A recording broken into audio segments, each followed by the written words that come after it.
Chapter 8. The Mastery of Procrastination. The Seventh Step Toward Riches.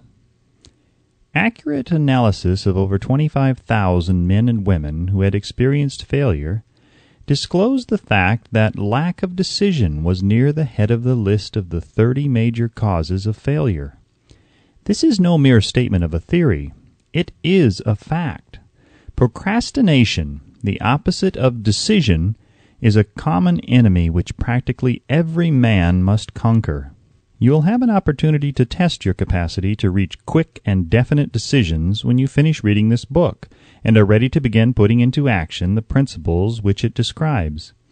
Analysis of several hundred people who had accumulated fortunes well beyond the $1 million mark disclosed the fact that every one of them had the habit of reaching decisions promptly and of changing these decisions slowly, if and when they were changed.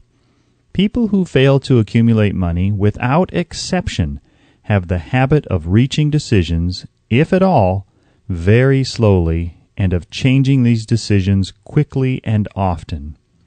One of Henry Ford's most outstanding qualities is his habit of reaching decisions quickly and definitely, and changing them slowly. This quality is so pronounced in Mr. Ford that it has given him the reputation of being obstinate.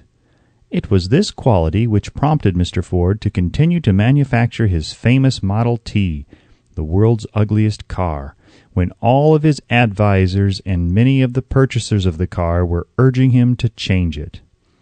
Perhaps Mr. Ford delayed too long in making the change, but the other side of the story is that Mr. Ford's firmness of decision yielded a huge fortune before the change in model became necessary. There is but little doubt that Mr. Ford's habit of definiteness of decision assumes the proportion of obstinacy, but this quality is preferable to slowness in reaching decisions and quickness in changing them. The majority of people who fail to accumulate money sufficient for their needs are generally easily influenced by the opinions of others. They permit the newspapers and the gossiping neighbors to do their thinking for them. Opinions are the cheapest commodities on earth. Everyone has a flock of opinions ready to be wished upon anyone who will accept them. If you are influenced by opinions when you reach decisions, you will not succeed in any undertaking, much less in that of transmuting your own desire into money. If you are influenced by the opinions of others, you will have no desire of your own. Keep your counsel when you begin to put into practice the principles described here by reaching your own decisions and following them. Take no one into your confidence except the members of your mastermind group, and be very sure in your selection of this group that you choose only those who will be in complete sympathy and harmony with your purpose. Close friends and relatives, while not meaning to do so, often handicap one through opinions and sometimes through ridicule, which is meant to be humorous. Thousands of men and women carry inferiority complexes with them all through life, because some well-meaning but ignorant person destroyed their confidence through opinions or ridicule. You have a brain and mind of your own. Use it, and reach your own decisions. If you need facts or information from other people to enable you to reach decisions, as you probably will in many instances, acquire these facts or secure the information you need quietly, without disclosing your purpose. It is characteristic of people who have but a smattering or veneer of knowledge to try to give the impression that they have much knowledge. Such people generally do too much talking and too little listening. Keep your eyes and ears wide open and your mouth closed if you wish to acquire the habit of prompt decision. Those who talk too much do little else. If you talk more than you listen, you not only deprive yourself of many opportunities to accumulate useful knowledge, but you also disclose your plans and purposes to people who will take great delight in defeating you because they envy you.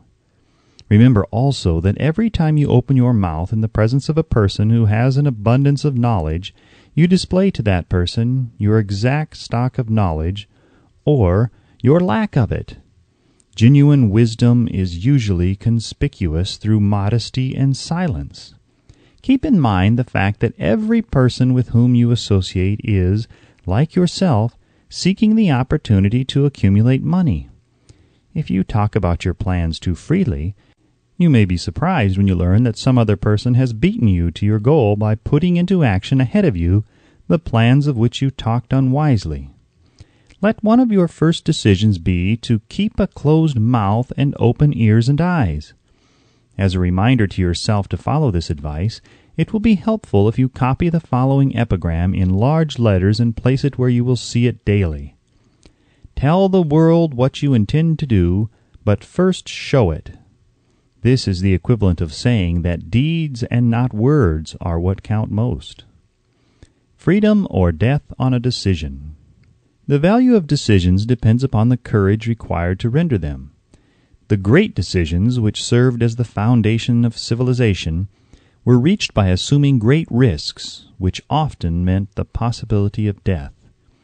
Lincoln's decision to issue his famous Proclamation of Emancipation, which gave freedom to the colored people of America, was rendered with full understanding that his act would turn thousands of friends and political supporters against him. He knew, too, that carrying out that proclamation would mean death to thousands of men on the battlefield. In the end, it cost Lincoln his life. That required courage. Socrates' decision to drink the cup of poison rather than compromise in his personal belief was a decision of courage. It turned time ahead 1,000 years and gave to people then unborn the right to freedom of thought and speech. The decision of Robert E. Lee, when he came to the parting of the way with the Union and took up the cause of the South, was a decision of courage, for he well knew that it might cost him his own life, that it would surely cost the lives of others. But the greatest decision of all time, as far as any American citizen is concerned, was reached in Philadelphia, July 4th, 1776, when 56 men signed their names to a document which they well knew would bring freedom to all Americans, or leave every one of the 56 hanging from a gallows. You have heard of this famous document, but you may not have drawn from it the great lesson in personal achievement it so plainly taught. We all remember the date of this monumentous decision, but few of us realize what courage that decision required. We remember our history as it was taught. We remember dates and the names of the men who fought. We remember Valley Forge and Yorktown. We remember George Washington and Lord Cornwallis. But we know little of the real forces back of these names, dates, and places. We know still less of that intangible power which ensured us freedom long before Washington's armies reached Yorktown. We read the history of the Revolution and falsely imagine that George Washington was the father of our country, that it was he who won our freedom, while the truth is, Washington was only an accessory after the fact, because victory for his armies had been ensured long before Lord Cornwallis surrendered. This is not intended to rob Washington of any of the glory he so richly merited. Its purpose, rather, is to give greater attention to the astounding power that was the real cause of his victory. It is nothing short of tragedy that the writers of history have missed entirely even the slightest reference to the irresistible power which gave birth and freedom to the nation destined to set up new standards of independence for all the peoples of the earth. I say it is a tragedy because it is the self-same power which must be used by every individual who surmounts the difficulties of life and forces life to pay the price asked. Let us briefly review the events which gave birth to this power. The story begins with an incident in Boston, March 5th, 1770. British soldiers were patrolling the streets and by their presence openly threatening the citizens. The colonists resented armed men marching in their midst. They began to express their resentment openly, hurling stones as well as epithets at the marching soldiers until the commanding officer gave orders, "Fix bayonets! Charge!" The battle was on. It resulted in the death and injury of many. The incident aroused such resentment that the Provincial Assembly, made up of prominent colonists, called a meeting for the purpose of taking definite action. Two of the members of that assembly were John Hancock and Samuel Adams. Long live their names! They spoke up courageously and declared that a move must be made to eject all British soldiers from Boston.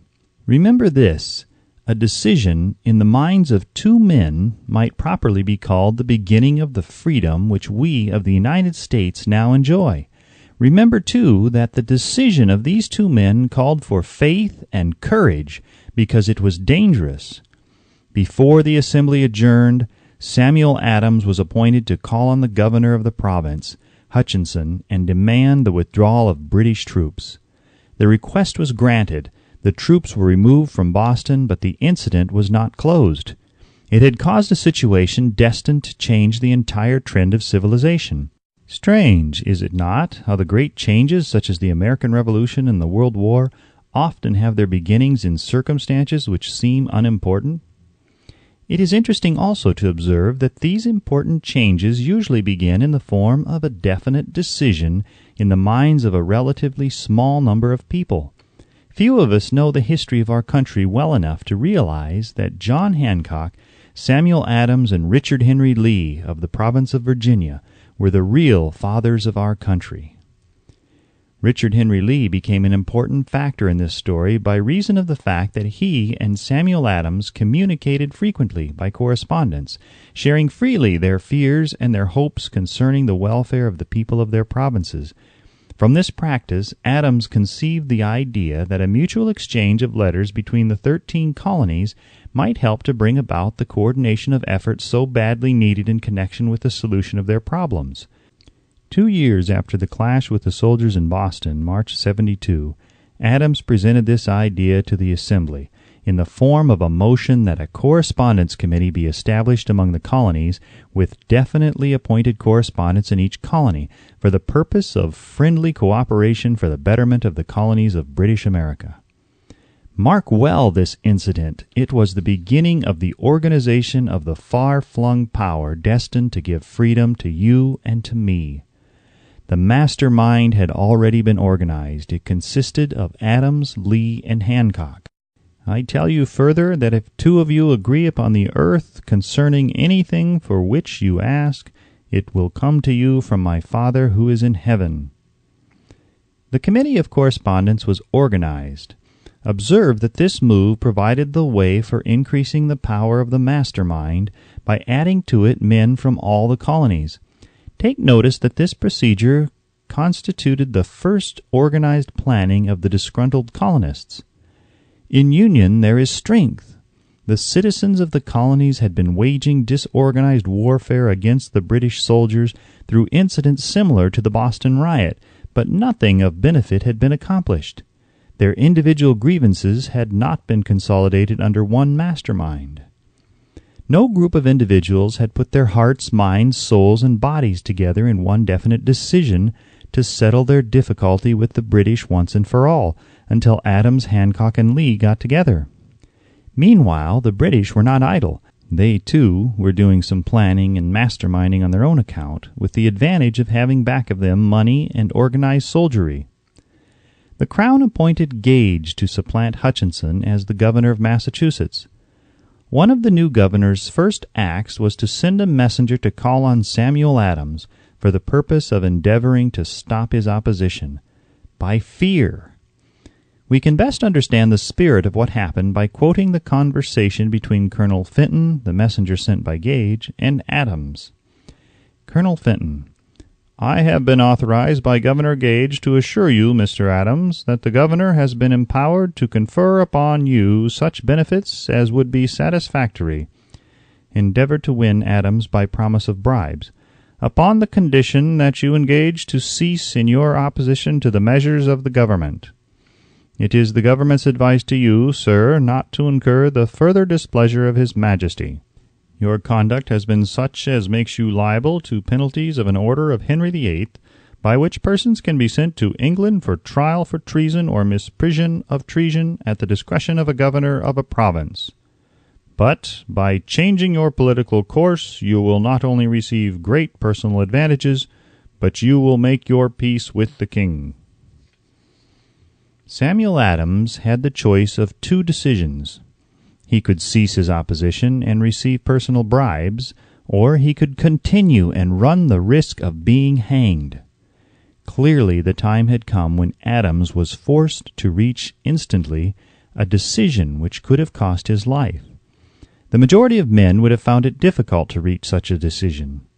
The majority would have sent back an evasive reply, but not Adams. He insisted upon Colonel Fenton's word of honor that the colonel would deliver to the governor the answer exactly as Adams would give it to him. Adams' answer: "Then you may tell Governor Gage that I trust I have long since made my peace with the King of Kings. No personal consideration shall induce me to abandon the righteous cause of my country. And tell Governor Gage it is the advice of Samuel Adams to him no longer to insult the feelings of an exasperated people." Comment as to the character of this man seems unnecessary. It must be obvious to all who read this astounding message that its sender possessed loyalty of the highest order. This is important. Racketeers and dishonest politicians have prostituted the honor for which such men as Adams died.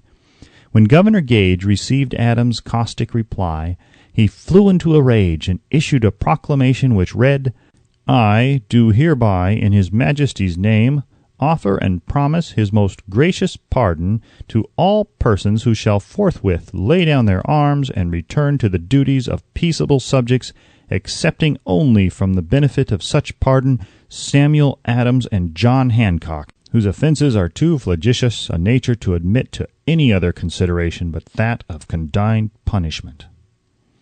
As one might say in modern slang, Adams and Hancock were on the spot. The threat of the irate governor forced the two men to reach another decision, equally as dangerous. They hurriedly called a secret meeting of their staunchest followers. Here the mastermind began to take on momentum. After the meeting had been called to order, Adams locked the door, placed the key in his pocket, and informed all present that it was imperative that a Congress of the colonists be organized and that no man should leave the room until the decision for such a Congress had been reached. Great excitement followed. Some weighed the possible consequences of such radicalism, old man fear. Some expressed grave doubt as to the wisdom of so definite a decision in defiance of the Crown. Locked in that room were two men immune to fear, blind to the possibility of failure, Hancock and Adams.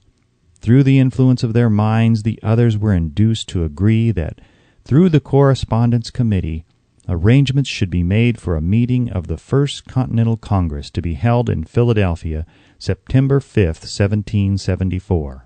Remember this date. It is more important than July 4th, 1776. If there had been no decision to hold a Continental Congress, there could have been no signing of the Declaration of Independence. Before the first meeting of the new Congress, another leader, in a different section of the country, was deep in the throes of publishing a summary view of the rights of British America. He was Thomas Jefferson, of the province of Virginia, whose relationship to Lord Dunmore, representative of the Crown in Virginia, was as strained as that of Hancock and Adams with their governor.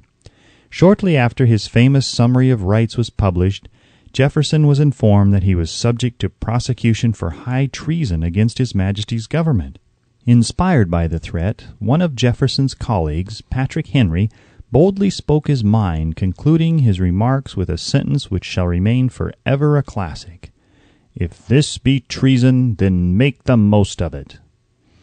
It was such men as these who, without power, without authority, without military strength, without money, sat in solemn consideration of the destiny of the colonies, beginning at the opening of the First Continental Congress and continuing at intervals for 2 years, until on June 7, 1776, Richard Henry Lee arose, addressed the chair, and to the startled assembly made this motion: "Gentlemen, I make the motion that these united colonies are, and of right ought to be, free and independent states, that they be absolved from all allegiance to the British Crown, and that all political connection between them and the state of Great Britain is and ought to be totally dissolved."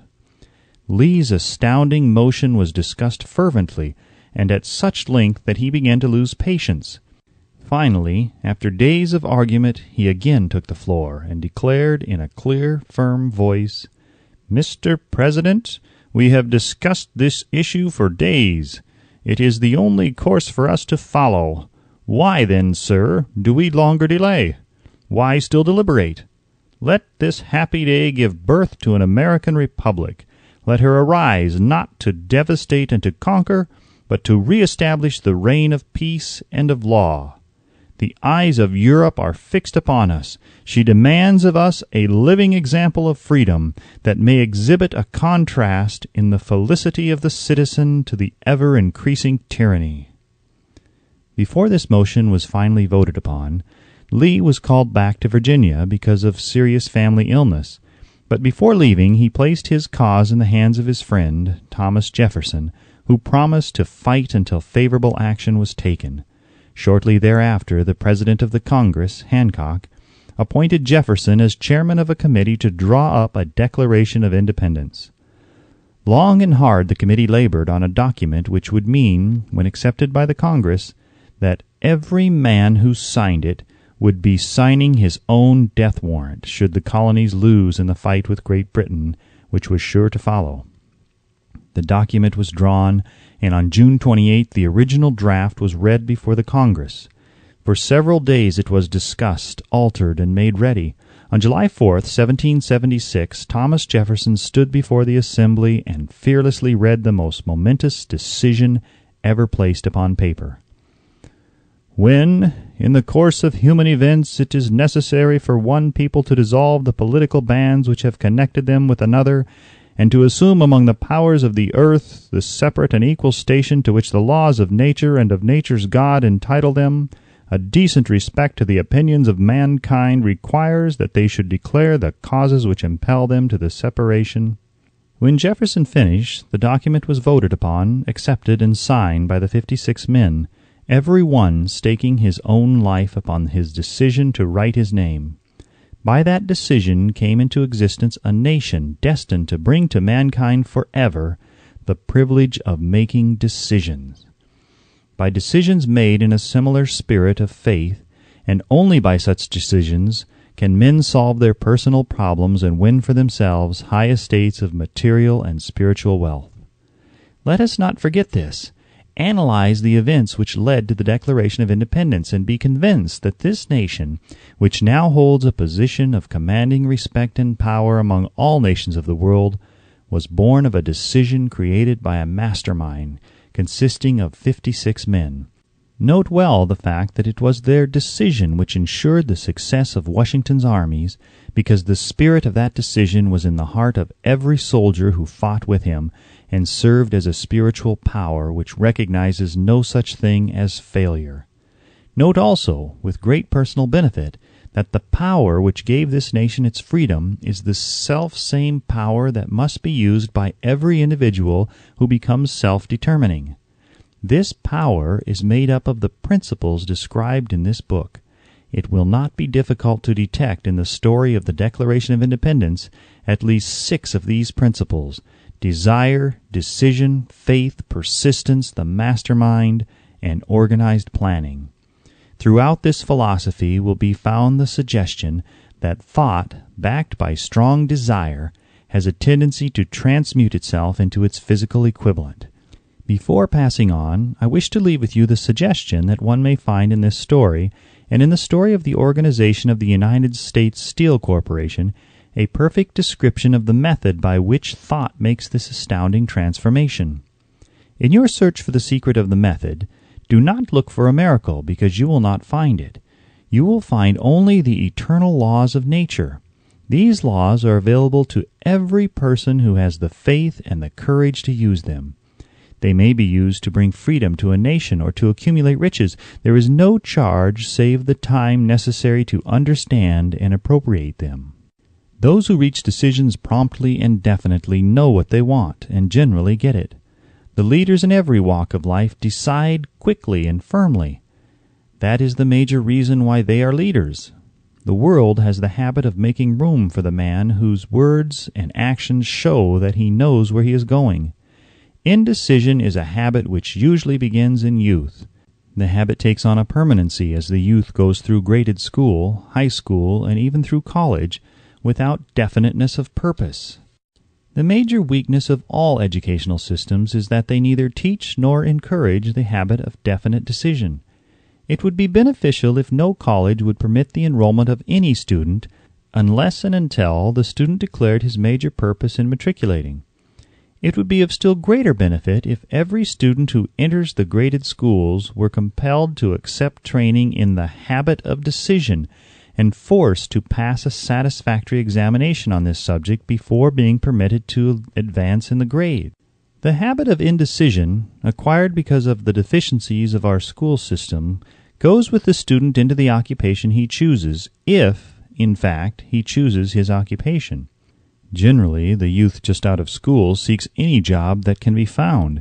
He takes the first place he finds because he has fallen into the habit of indecision. 98 out of every 100 people working for wages today are in the positions they hold because they lack the definiteness of decision to plan a definite position and the knowledge of how to choose an employer. Definiteness of decision always requires courage, sometimes very great courage. The 56 men who signed the Declaration of Independence staked their lives on the decision to affix their signatures to that document. The person who reaches a definite decision to procure the particular job and make life pay the price he asks does not stake his life on that decision. He stakes his economic freedom. Financial independence, riches, desirable business, and professional positions are not within reach of the person who neglects or refuses to expect, plan, and demand these things. The person who desires riches in the same spirit that Samuel Adams desired freedom for the colonies is sure to accumulate wealth. In the chapter on organized planning, you will find complete instructions for marketing every type of personal services. You will find also detailed information on how to choose the employer you prefer and the particular job you desire. These instructions will be of no value to you unless you definitely decide to organize them into a plan of action.